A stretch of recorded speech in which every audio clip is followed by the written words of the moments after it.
So Becca, today we have a wonderful guest, Devon Price.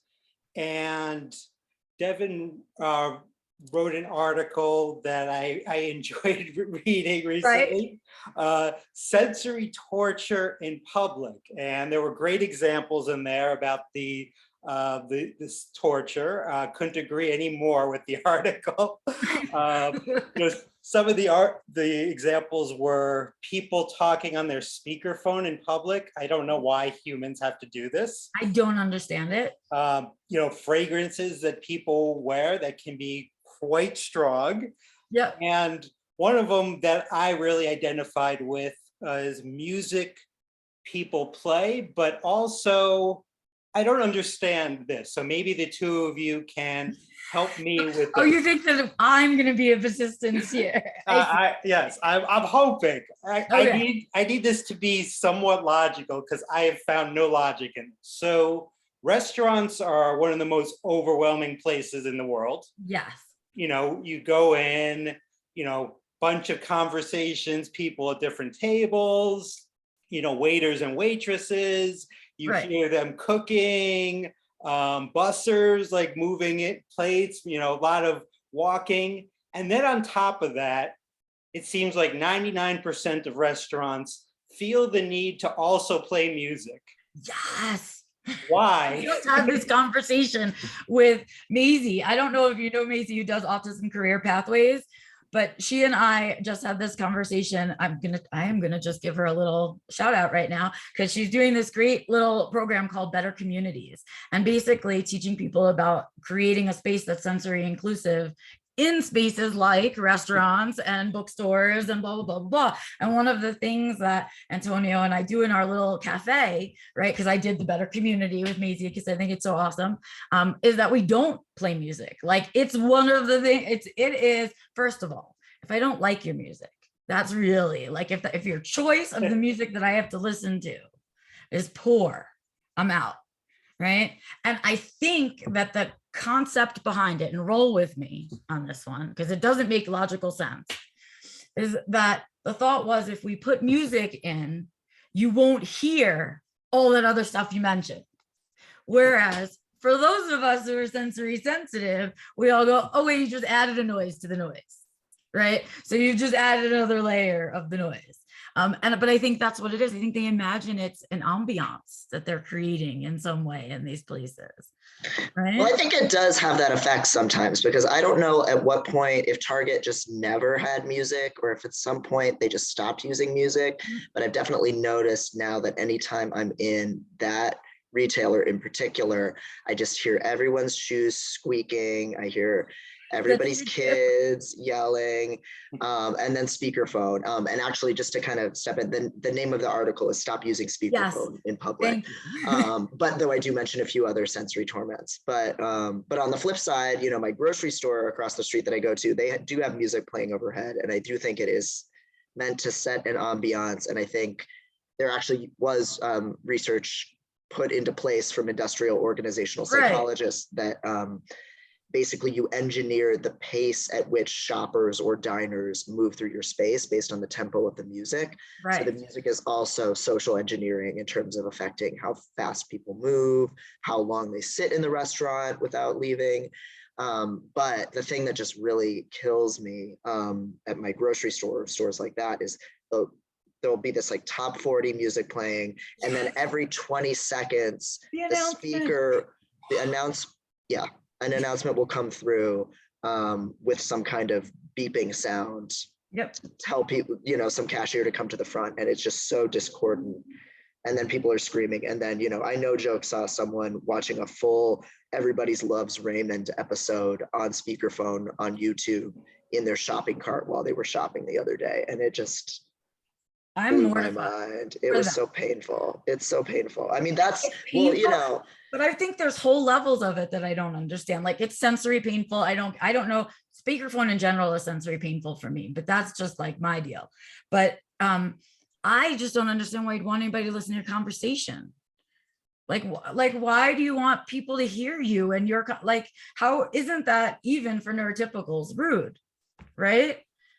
Yeah, I mean, I think, and in the article, I kind of break down why does it seem to be on the rise, and I don't have any data to back this up, but my guesses are a lot of people spent a lot of time consuming media at home during the pandemic, and so that sense of checking yourself and being situationally aware seems to have just really eroded for a lot of people because they were at home for so long.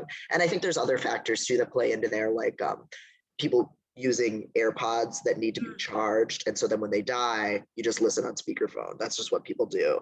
But it's really maddening. It really is very despair inducing for me sometimes, because it really feels like the range of public space that I'm allowed to occupy gets smaller and smaller. And that's why I really have sometimes taken to like passive aggressively playing music back at someone to ruin, on my phone on speakerphone, to ruin their phone call. Which doesn't make anything better for anyone, but it does illustrate for them like, oh, Right.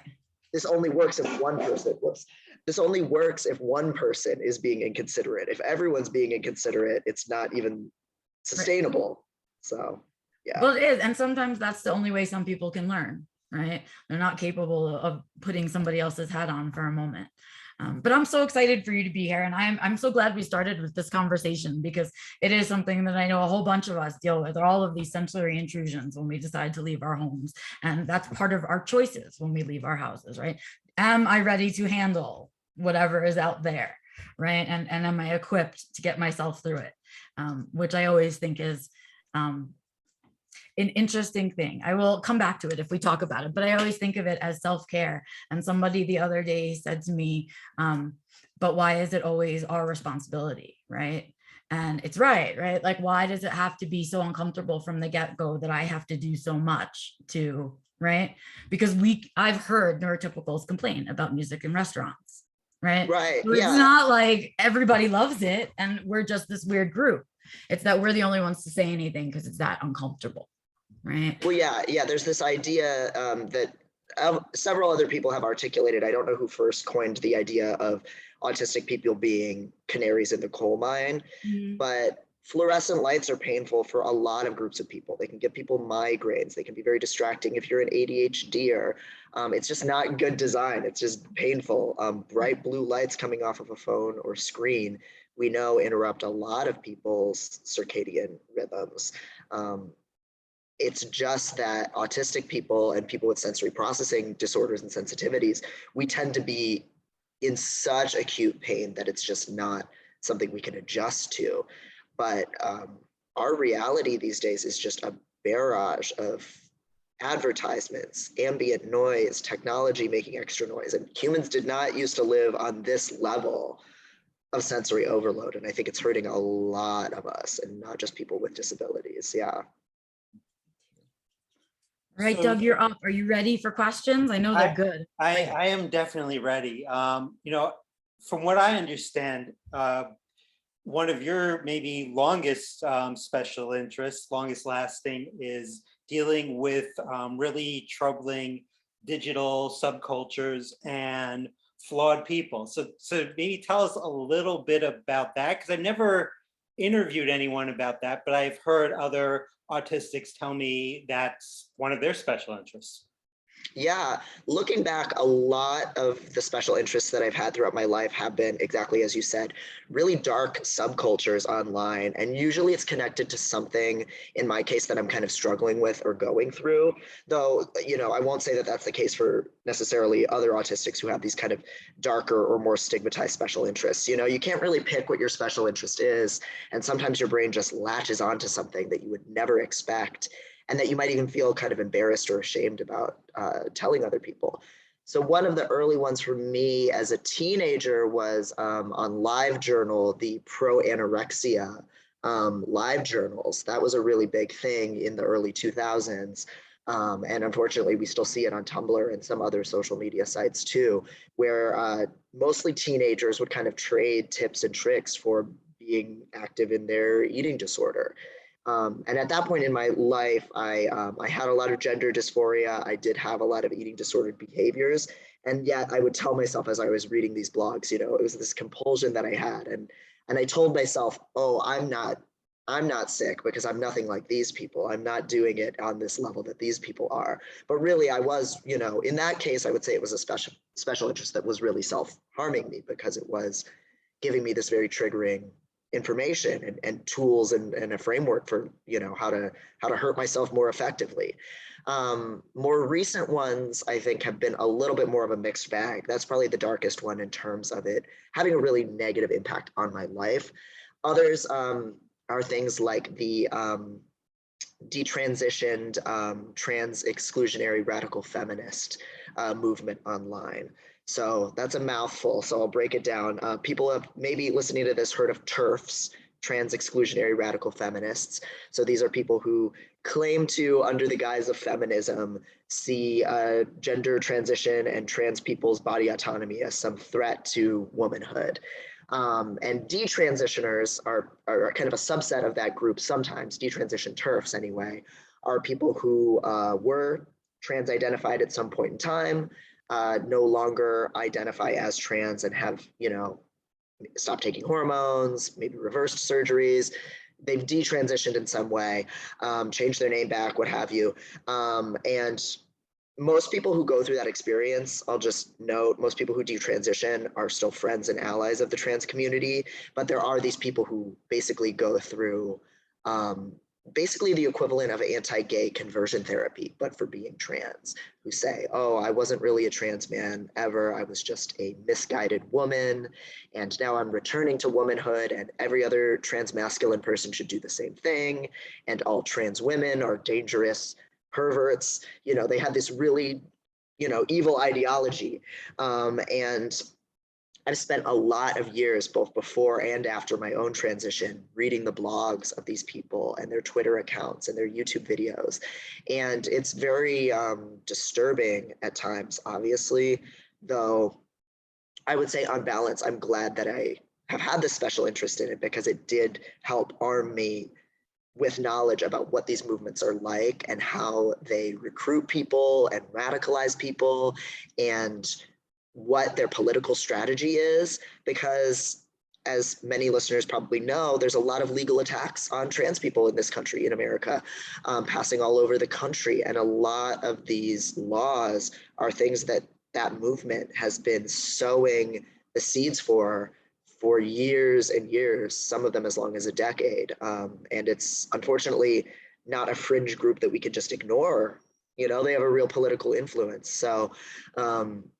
So even though it was also very disturbing to read this stuff and the things that they say about trans people's bodies and the dehumanizing things that they say and the way that they depict us, that's also a darker special interest I've had that I at least am, I came out of it relatively unscathed and I think armed with knowledge. And a few other ones. I had a phase where I was really taking a deep dive into reading Red Pill, so kind of men's rights activists, kind of anti-feminist subreddits. The one that fascinated me the most was one called Married Red Pill. So these were not your typical involuntary celibates. They were married people who had decided halfway through their marriage that like feminism was cancer or something awful, and were trying to grapple with, there's this woman that I'm married to that I love, but I'm also an anti-feminist. So it was very fascinating to me how these people's minds worked.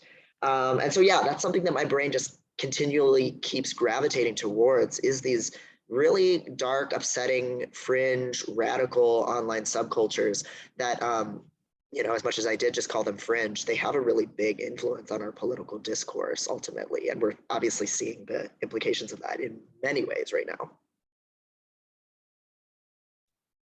So I'm just hearing you talk about these. I would imagine there is judgment towards you and others that might have some of these interests.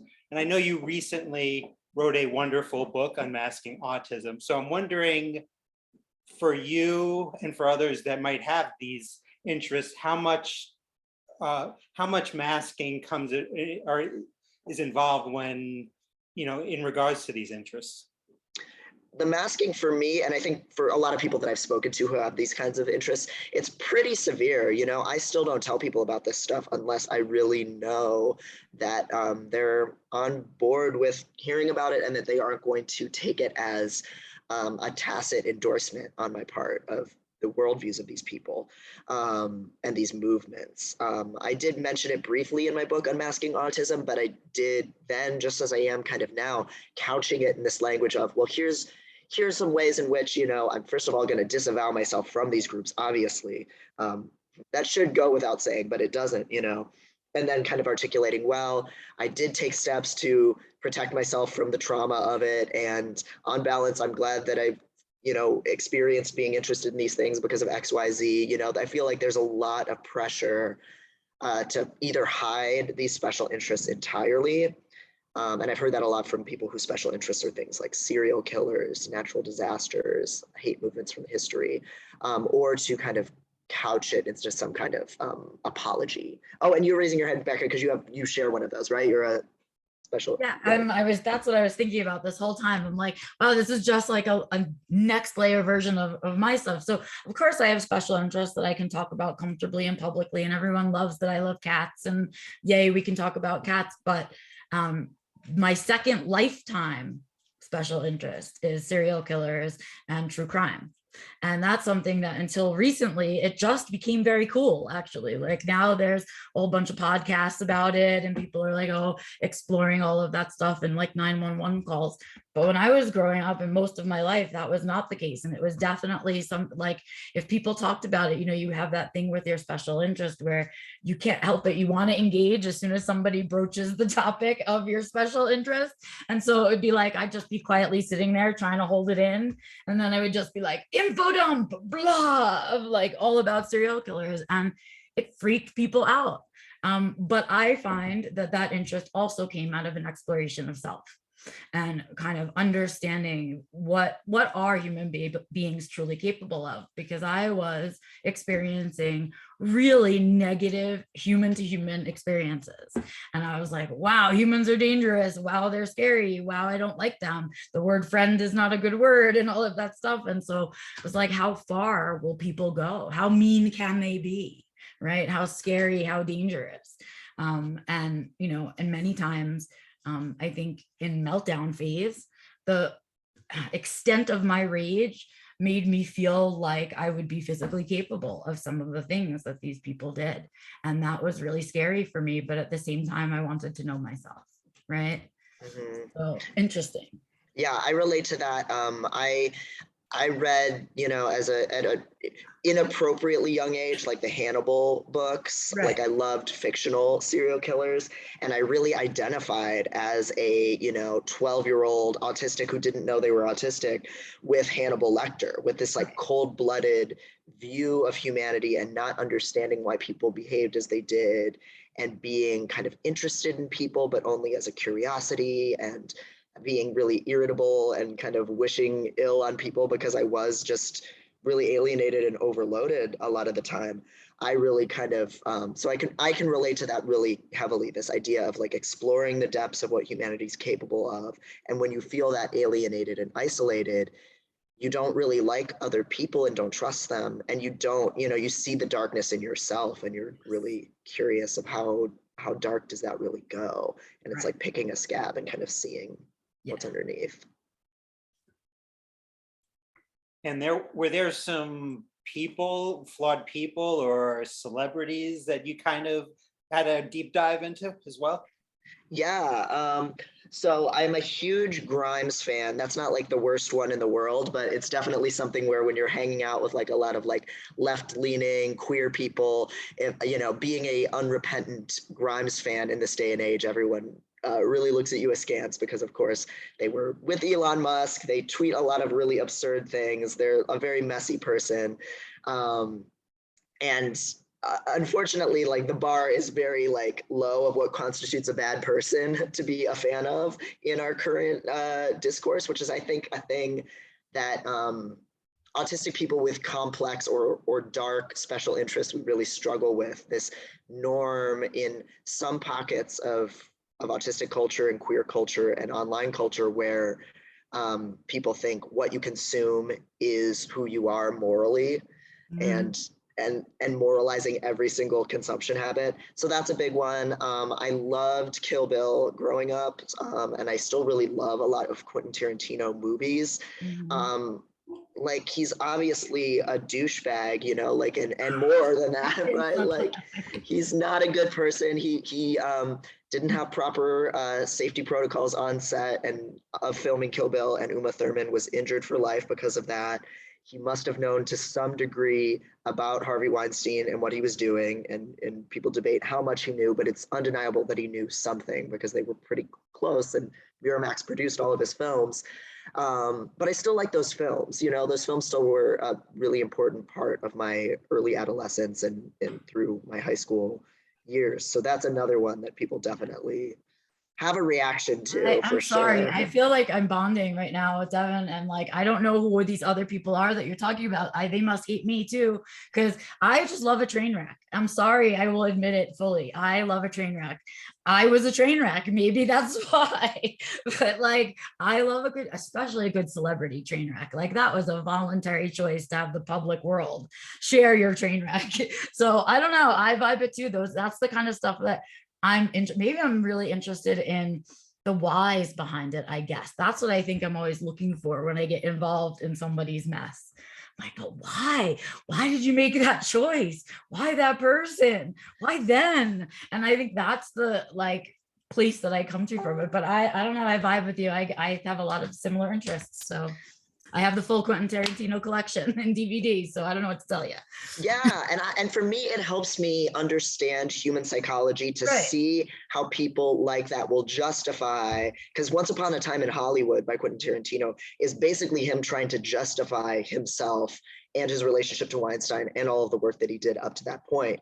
And that doesn't mean that it's, you know, morally good, but it's very fascinating to me how people make really terrible or flawed decisions or complex decisions, how they rationalize it to themselves. And for me, I feel like consuming the art of people who are really deeply flawed helps me think about that, my own capacity to justify and rationalize these things too. And so another one that also comes up relevant to the Grimes thing as well is Azalea Banks. This rapper who just constantly gets into these online beefs, and people make fun of her for all manner of things. And she has said some heinous things, but she also is a dark-skinned Black woman with mental illness who has been really a victim of misogynoir in the industry, hatred of Black women in the industry. And half of the things that people dunk on her for is just that she said something true about the biases she's facing. That's so familiar. But she just said it in a messy way, and people just don't want to hear it. And so that's also, I think, part of why I'm so drawn to figures like this, is like I can relate to them as a human being who's misunderstood, who makes mistakes, who rationalizes the things I do wrong, and as someone who's trying to understand how other human beings tick.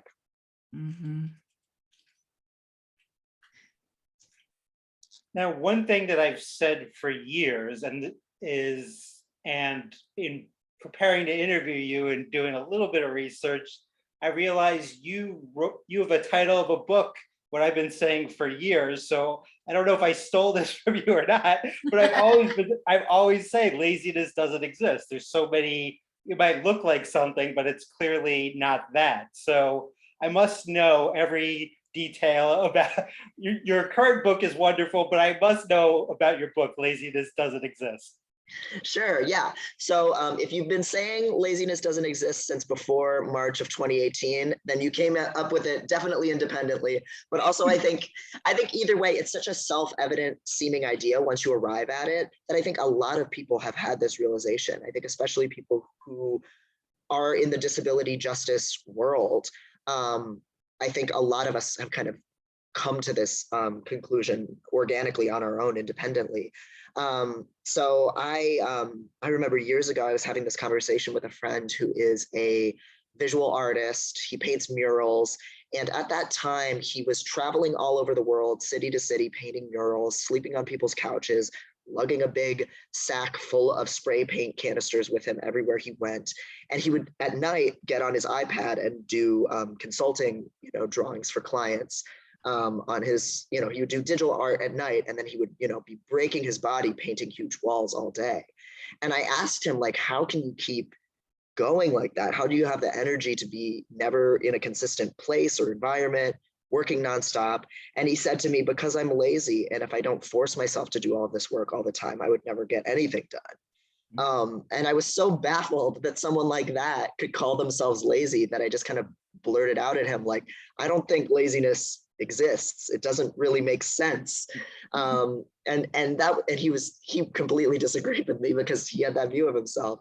And I remember when I hit a really bad burnout point after I finished graduate school, I thought I was lazy too, just for needing to sleep and rest and not work, 60-hour work weeks. So that had all been bubbling in the back of my head for years. And then one day it finally kind of coalesced in this essay that I wrote that was all about students being written off as lazy by their professors, because as an educator, that's something I had seen happen a lot. And I just kind of wrote that when we look at somebody else failing to meet deadlines, failing to show up to class, whatever it is, disappointing us, and we only see laziness, all that means is that that person is facing some barrier that we either can't see or that we are not recognizing as legitimate. So ADHD, depression, working a full-time job in addition to having a full-time course load, trauma, usually it's multiple barriers that a person's facing actually. But when we can't see those things, or we've decided we don't think those are acceptable enough excuses, quote unquote, then we just call someone lazy. And that's all that laziness really is. It's not a real thing. It's just us not extending the compassion necessary for someone facing those kinds of barriers and limitations. And then it became a book eventually. Well, I am not going to use that phrase anymore. I'm just going to say laziness is a myth, just to make sure I'm good. Oh, no, please. I'm sure my publicist would tell you to say it as often as you can. Well, I'll at least refer people to the book as often as possible then, whenever I say that. Well, I'm also say like, and then say, here's the Amazon link. Like that. I'm very like, even though I have these books that are like, capitalist commodities, I'm very like not a capitalist and don't believe in intellectual property, right? This idea, it came partially out of me, but it's come out of other people as well. And so, use the phrase. It's not I don't own an idea for sure, or a phrase. So we always end each episode of Info Dump with a segment we call Inside the Autistic Studio, because we're big fans of Inside the Actors Studio. So it's 11 questions, and the first question is, what are your pronouns? He, him. And what is your preferred stem? I don't even know. It's in flux right now. What's your favorite curse word? I like all of them. I use fuck a lot. I use like hyphen ass, like, goofy ass, whatever ass, insipid ass. I love saying that, but this is the most insipid ass take I've ever read. That's another big one. Is douchebag a curse word? I'm not sure. I don't know. I would say so. I say you're probably not supposed to use it in polite company, whatever that is. So, I don't hang out with polite companies, so I wouldn't know anything about it. Yeah. Who do you love and what are you doing about it? Oh God. Oh, these are too intimate for me. My sister was just in town and I love her and I don't know what to do about it. We're both very autistic and don't know how to show it. So these next two are fill in the blank. The first one is, you may be neurotypical if. I don't think neurotypical people exist. So all right, that was a good answer. And you may be autistic if. Oh gosh. You may be autistic if you need time sitting with questions in advance before you can answer them. All right. Well, that would be me. What's something you want to learn to do or be better at? Mindfulness. That's one I'm working on right now. My favorites. Is there a specific aspect of mindfulness that you're? doing it at all. Being in present reality instead of dissociating in public all the time would be great. What autistic social media account should people be paying attention to? Ooh, let's see. I'm so bad when put on the spot on things. I'm trying to think like who's someone that like doesn't get enough love. James Finn, he's a ACT UP activist, queer writer. He covers more queer issues, but he is autistic and he's a queer elder and an amazing person. So I think more autistic people should follow James Finn for sure. Nice. What's something you want to learn to do or be better at? Oh, I thought that was what the mindfulness question was. Oh, Is that sorry. something? Sorry. Oh. Sorry. It's Sorry. okay. I read the wrong question. Repeated myself. What's one thing in your routine you couldn't possibly live without? I lift weights every morning and that really takes the edge off. Dog, cat, or must I choose? Chinchilla. Nice. Yeah. All right. Do you have one? Yeah, his name's Dump Truck. I'm so jealous. I'm not allowed to have any more animals right now. And the last question, what does autistic joy mean to you? Disappointing other people. Upsetting their expectation that I'm going to radiate a certain emotion at them and making the situation awkward. Well, All right. that's Is it. that the last one? That's it. Yep. That's it. Well, I can't say thank you enough, Devin. I really enjoyed our conversation. I'd like to hang out with you after because I think we have a lot of things in common. But thank you so much for the time and what a really great conversation. If you have not read Unmasked or you have not gone to check it out, please do. It's really worth your time, right? And it's time now that our words are out there now for real, all by ourselves in books without other people in them. Yeah, thank you so much, guys, for having me. This is such a great realm to just have, there's just so much negativity around the autistic experience. So getting to celebrate the things that actually light us up is so necessary. Absolutely.